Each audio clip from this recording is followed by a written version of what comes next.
नमस्कार प्यारे विद्यार्थियों, श्री शक्ति क्लासेज में आज फिर से आपका स्वागत है। और आज का हमारा टॉपिक है त्वचा के व्युत्पन्न। त्वचा के व्युत्पन्न से तात्पर्य है कि त्वचा के ऊपर जो हमें संरचनाएं दिखाई देती हैं, है ना, तो त्वचा पर कई संरचनाएं पाई जाती हैं। त्वचा के ऊपर, है ना, इन संरचनाओं को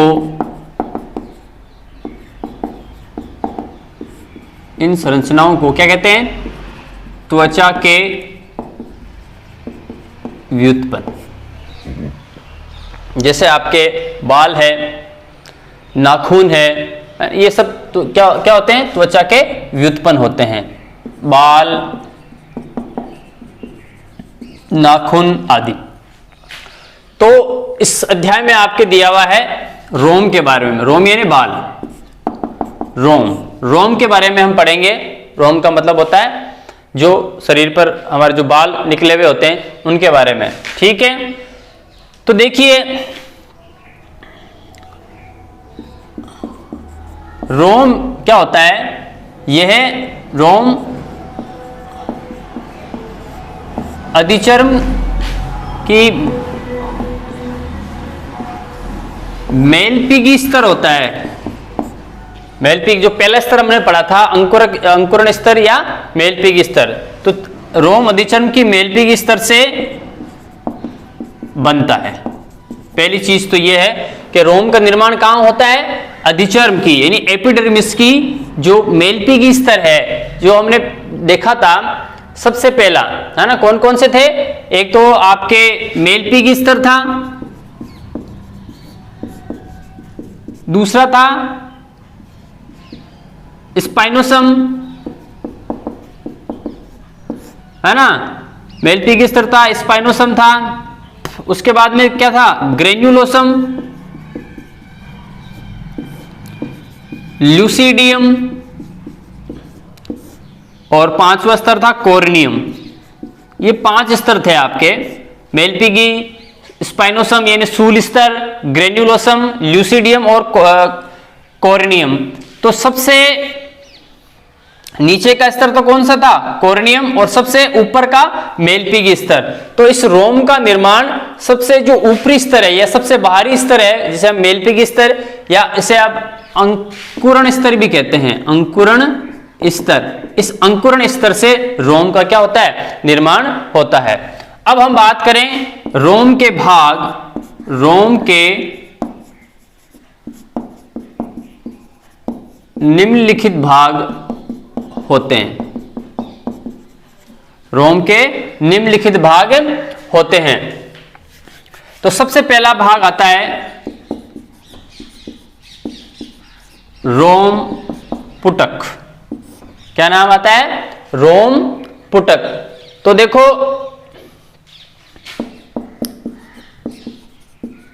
रोम पुटक सबसे पहला चर्म में धंसा रहता है। कहां धंसा रहता है? ये देखो, ये रोम की संरचना है, ठीक है, और ये रोम पुटक है। तो ये रोम पुटक यहां से है, इसका मतलब नीचे वाला जो स्तर है, ऊपर वाला स्तर तो क्या है? अधिचर्म। और नीचे वाला स्तर क्या है? यहां से यहां तक का स्तर क्या है? चर्म। और ये वाला ऊपर वाला स्तर क्या है? अधिचर्म। तो जो रोम पुटक है वो कहां पर धंसा हुआ रहता है? चर्म में यानी डर्मिस में।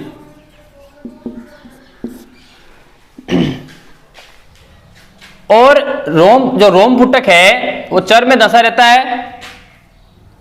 यह नीचे की ओर एक थैली के समान संरचना बनाता है ना। नीचे जाकर ये एक प्रकार से इस प्रकार एक थैली के समान संरचना बना लेता है। तो ये क्या कहलाता है? रोम पुटक। फिर से देखो, रोम पुटक चर्म में धंसा रहता है।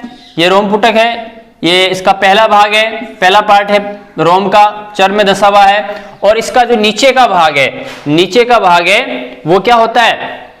नीचे का भाग है वो आपके थैली के समान एक संरचना बना लेता है। दूसरा इसका भाग है रोम की जड़। रोम की जड़, तो रोम की जड़ में क्या है कि रोम पुटक के नीचे की कोशिकाएं, नीचे की कोशिकाएं। अब ये जो रोम पुटक है, इस रोम पुटक के नीचे के भाग में यहां पर जो कोशिकाएं पाई जा रही हैं वह लगातार क्या होती हैं, विभाजित होती रहती हैं, लगातार विभाजित होती रहती है, जिसके फलस्वरूप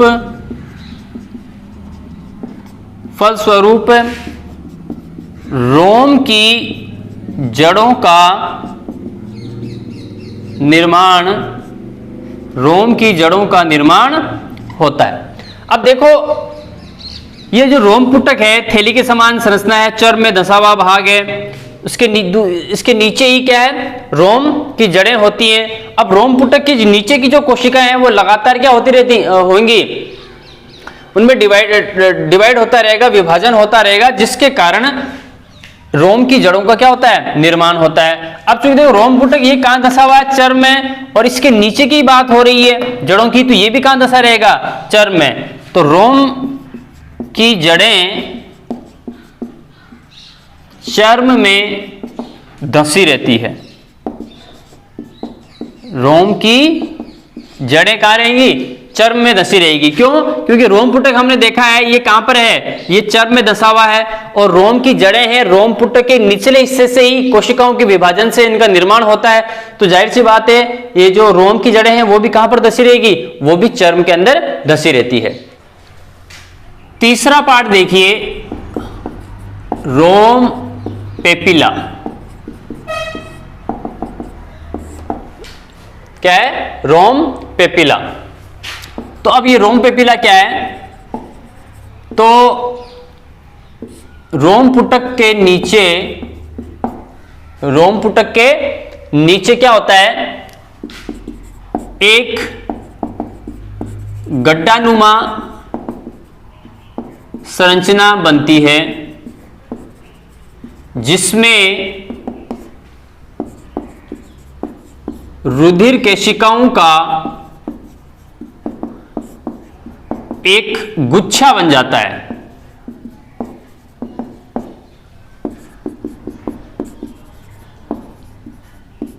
इस गुच्छे को ही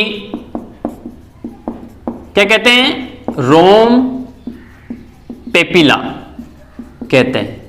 अब यहां पर देखो क्या, यहां पर क्या होता है, यहां पर रोम पुटक के नीचे एक गड्ढेनुमा संरचना होती है, और यहां पर बहुत सी रुधिर जो केशिकाएं हैं, रुधिर जो केशिकाएं हैं उनका बहुत ज्यादा रुधिर कोशिकाओं का एक समूह बन जाता है यहां पर, या आप कह सकते हो एक प्रकार से गुच्छा बन जाता है। क्यों? क्योंकि इनकी संख्या बहुत ज्यादा हो जाती है ना, इस गड्ढे के अंदर रुधिर केशिकाओं की संख्या है वो बहुत ज्यादा हो जाती है।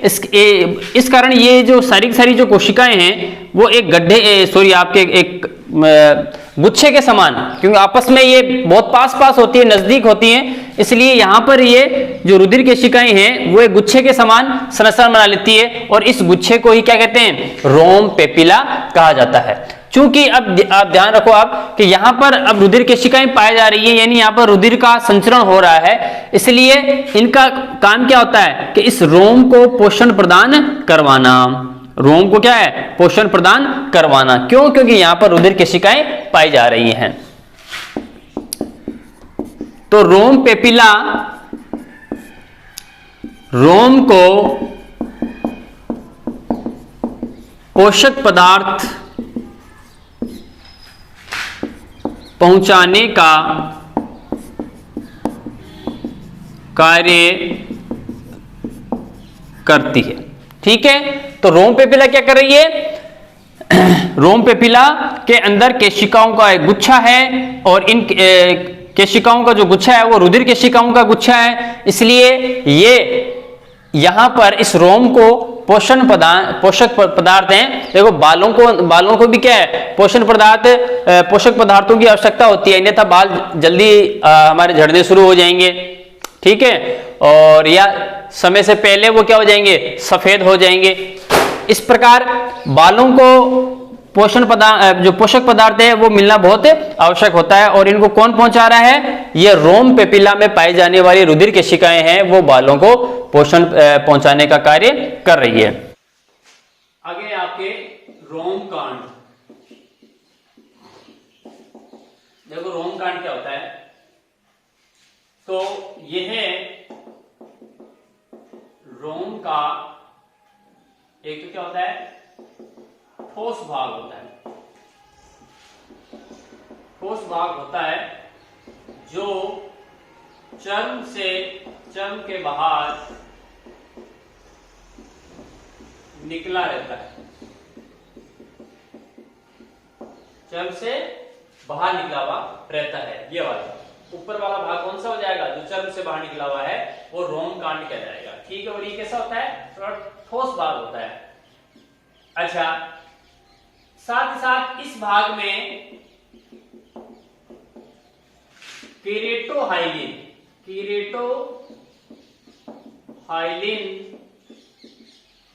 पदार्थ की उपस्थिति के कारण, केरेटोहाइलिन पदार्थ की उपस्थिति के कारण ये भाग कैसा होता है, निर्जीव होता है। निर्जीव होता है। देखो अभी हमने पहले बात की थी, हमने इसे पिछले वीडियो में, कि केरेटोहाइलिन प्रोटीन होती है एक प्रकार से। केरेटोहाइलिन इससे क्या बनता था, एलिडिन। एलिडिन से क्या बनता है, केरेटिन। और केरेटिन से क्या बनता है, बाल और नाखून।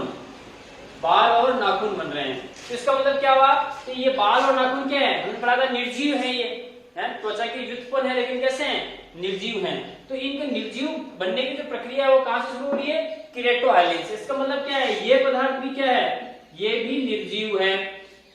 क्योंकि इस रोम कांड के अंदर केरेटोहाइलिन पाया जा रहा है, इसलिए रोम कांड कैसा हो जाएगा, निर्जीव होगा, ठोस होगा और चर्म से बाहर निकला हुआ होगा। अब जो रोम कांड है इसके 3 भाग होते हैं। रोम कांड के 3 भाग कौन कौन से, एक होता है आपके सबसे बाहर उपत्वचा, उसके बाद में कोर्टेक्स, और फिर आता है आपके मध्यांश या मेडुला, है ना, मध्यांश या मेडुला। तो सबसे पहले देखो उपत्वचा। उपत्वचा में क्या है कि यह रोम कांड का सबसे बाह्य या क्या होता है, बाहरी भाग होता है। सबसे बाहर की ओर जो भाग होता है वो होता है आपके उपत्वचा। ठीक, उसके बाद में दूसरा आता है आपके कोर्टेक्स।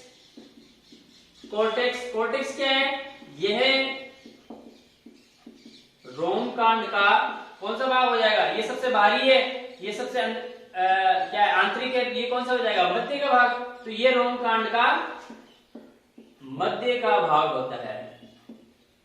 लेकिन इस भाग में कुछ विशेष प्रकार की विशेषताएं पाई जाती है। क्या विशेषता है कि कोर्टेक्स में रंगाकण पाए जाते हैं।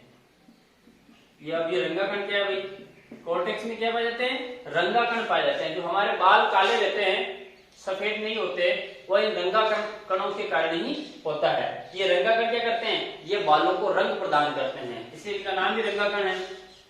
ये रंगाकण बालों को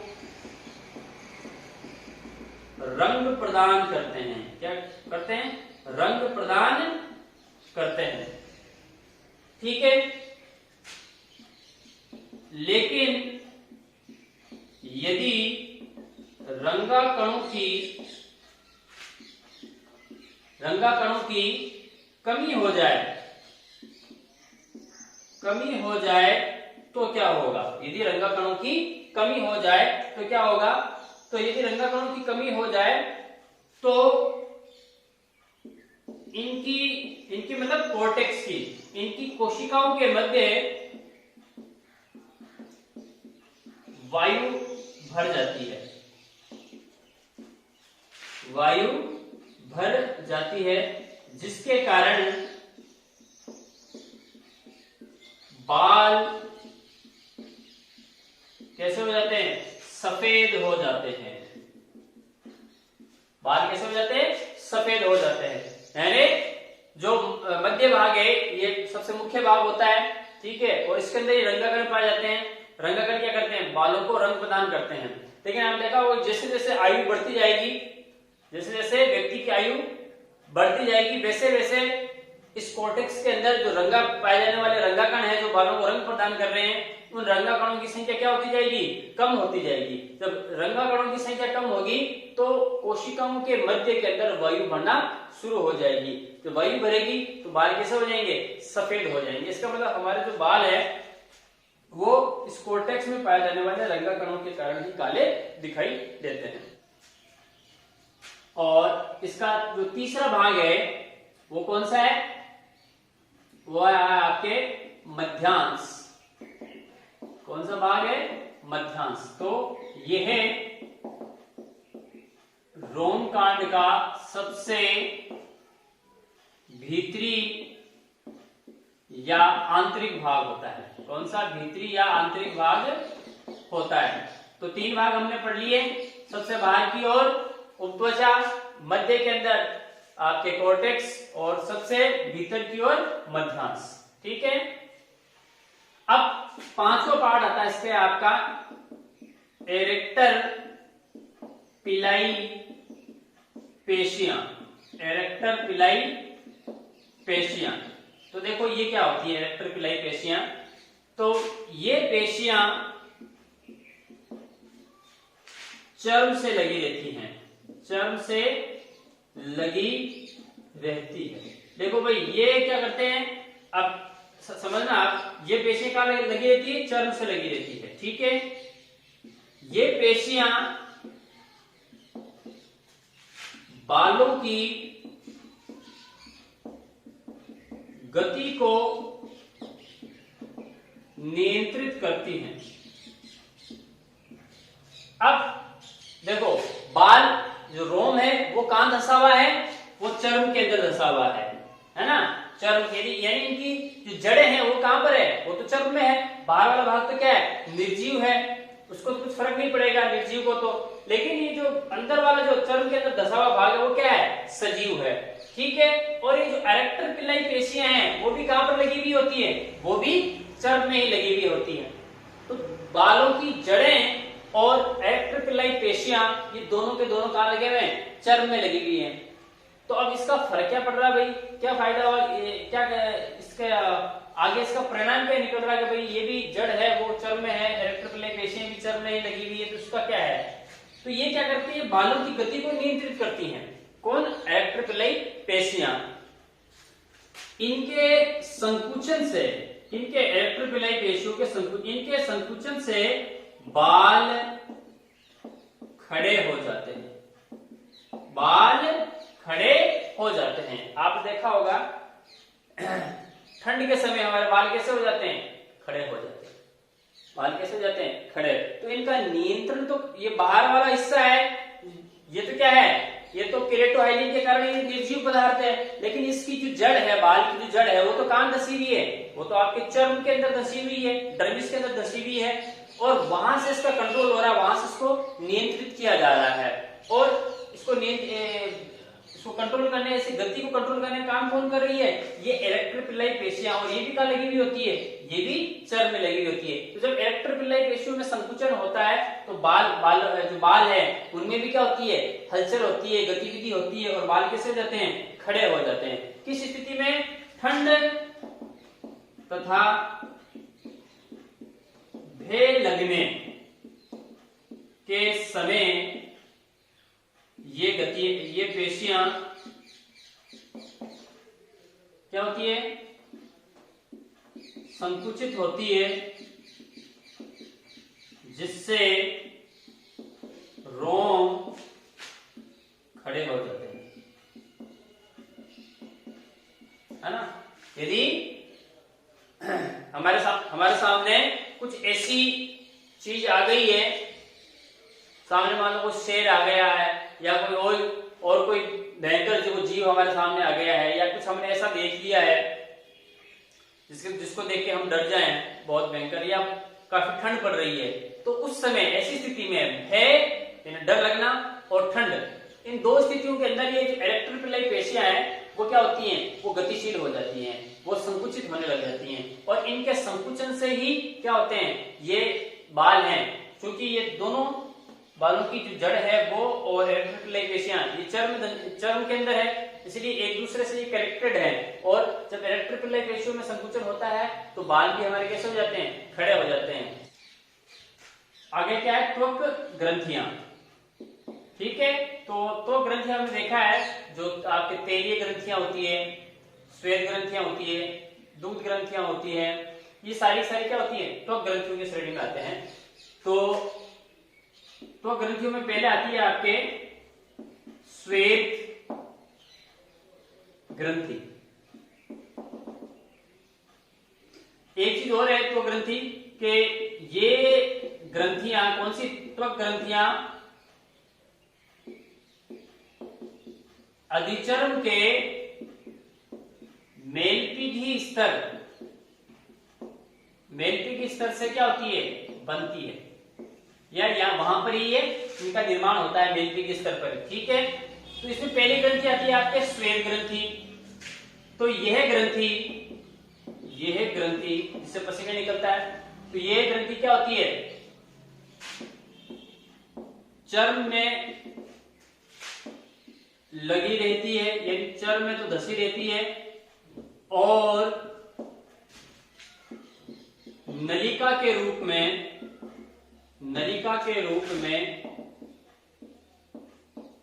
अधिचर्म के बाहर निकलती है। यानी श्वेत ग्रंथि है वो चर्म में धसी हुई है और नलिका के रूप में अधिचर्म के ऊपर ये निकलती है, बाहर की ओर निकलती है। ठीक है, इसका मुख्य कार्य क्या है, ये ग्रंथि कौन सी, श्वेत ग्रंथि, ये ग्रंथि पसीने का स्रवण करती है, पसीने का स्रवण करती है।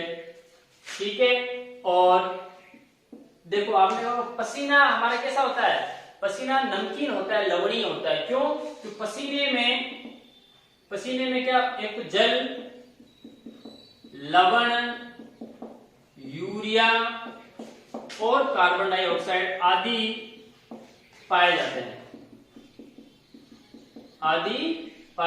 जाते हैं। इस कारण ये जो आपके श्वेत ग्रंथि होती है वो कैसी होती है, वो क्या पढ़ा हमने, ये ग्रंथियां पसीने का स्रवण करती हैं, इसलिए पसीने में जल, लवण, यूरिया आदि पाए जाते हैं। इसी कारण जो श्वेत ग्रंथियां होती है वो शरीर के तापमान का नियमन करती है। ये ग्रंथि क्योंकि पसीने को बाहर निकालती रहती है, इसलिए शरीर का जो तापमान है वो नियमित रहता है। ये ग्रंथि शरीर के तापमान का नियमन करती है। ठीक है, ये ग्रंथियां एक्राइन या मोनोक्राइन प्रकार की होती हैं। एक्राइन या मोनोक्राइन प्रकार की ये ग्रंथियां होती हैं। तो श्वेत ग्रंथि क्या होती है कि ये चर्म में से तो लगी हुई होती है, लेकिन ये नलिका के रूप में अधिचर्म के बाहर निकलती है।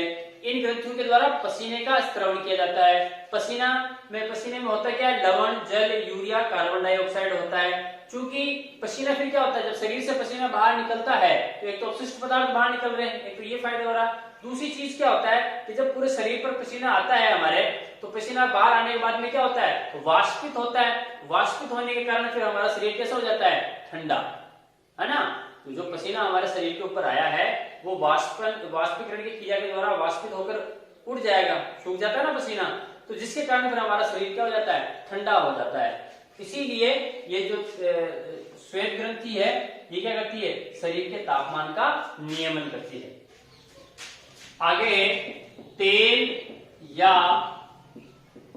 सीवेसियस ग्रंथियां, तेल या सीवेशियस ग्रंथियां। तो देखो इन ग्रंथियों की जड़ें क्या होती है, चर्म में धसी रहती है, ठीक है। इन ग्रंथियों द्वारा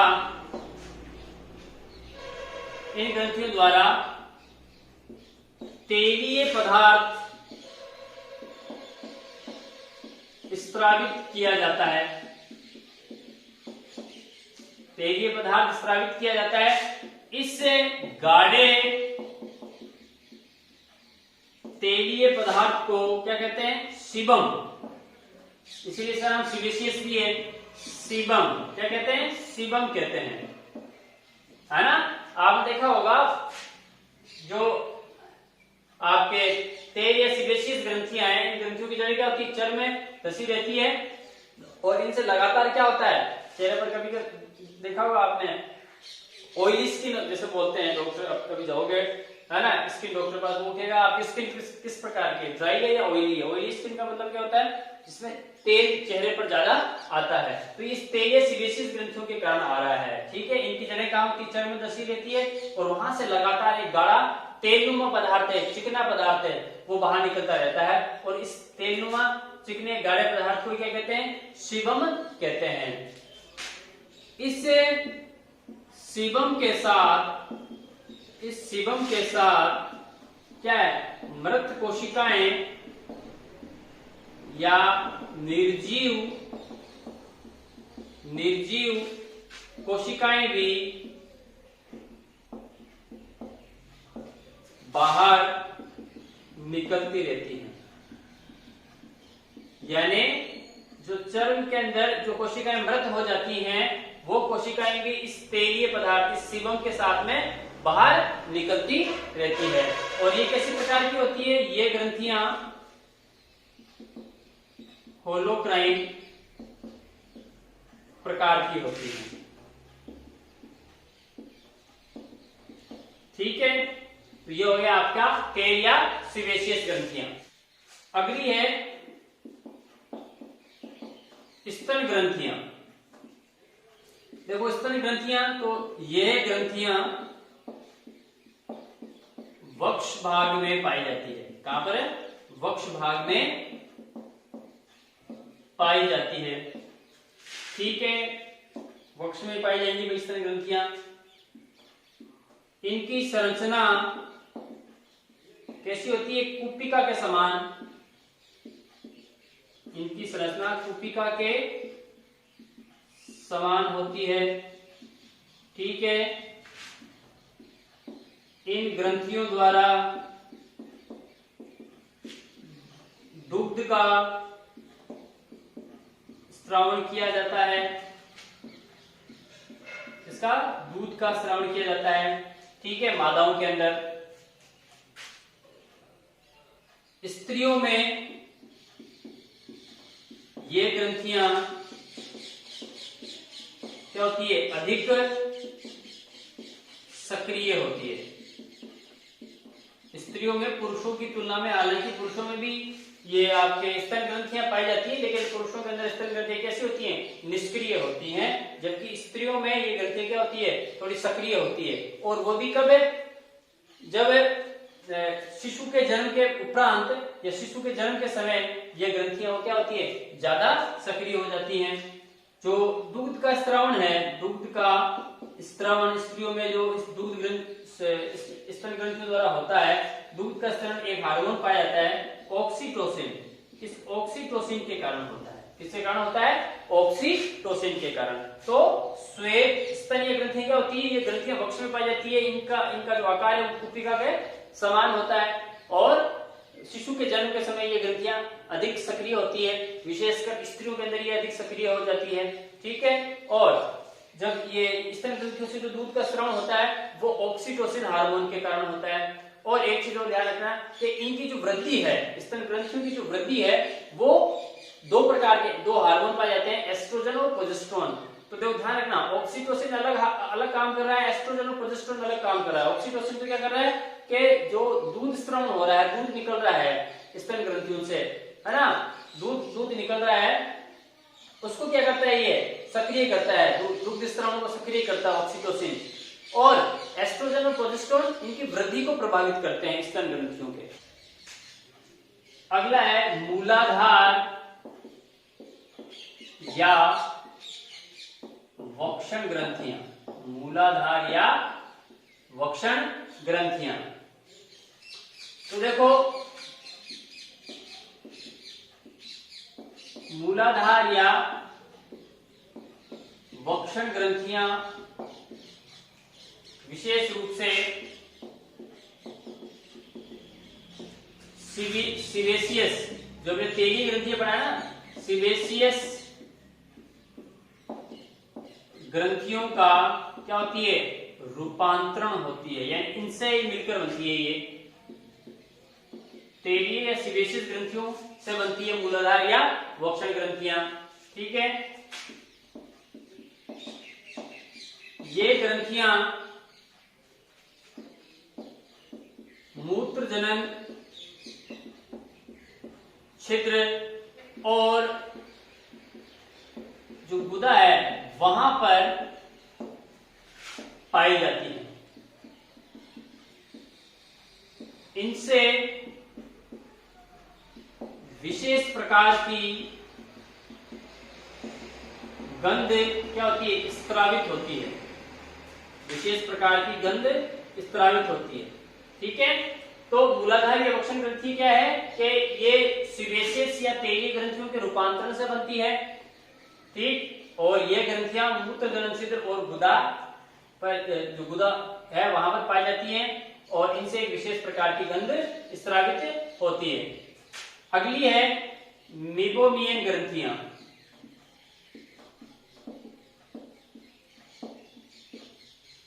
तो ये ग्रंथियां